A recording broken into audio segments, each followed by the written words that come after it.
Early the following day, which was a Sunday, a loud noise was heard throughout the camp. Wake everyone and join me in the arena within the next 30 minutes for an exceptional day, and a great event is upon us.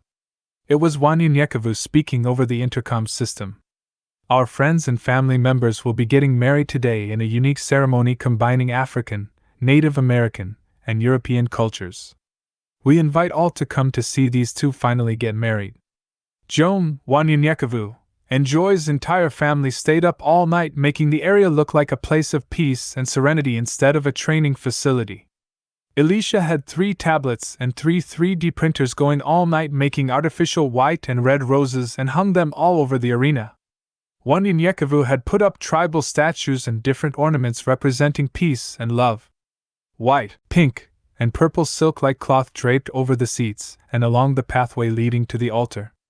Grace and Mercy put the finishing touches on the traditional wedding attire for both Jonathan and Joy. Neither Jonathan nor Joy knew what they were doing, and because of what had been going on, they had already told themselves that they would wait to ask Wanyanyekavu to marry them after training. Jonathan and Joy stood there in tears as they were dragged out of their tents. Everyone was in attendance, and even Obed was there with a big smile. The ceremony began with some soft music from classic jazz and R&B artists. Then Joy and Jonathan stood next to a bowl of water as they washed their hands. Wanyanyekavu said, "Water is used as a symbol of purification and cleansing.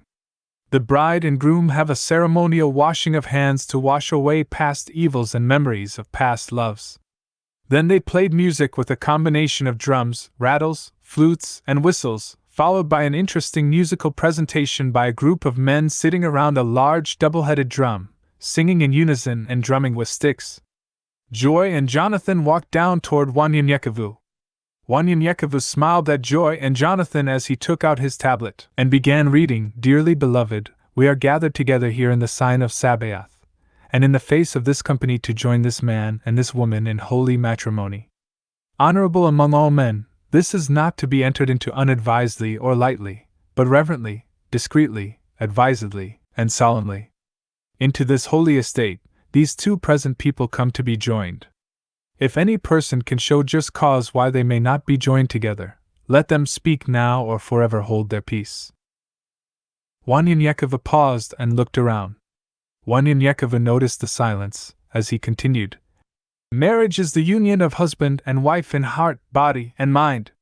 It is intended for their mutual joy and the help and comfort given to one another in prosperity and adversity.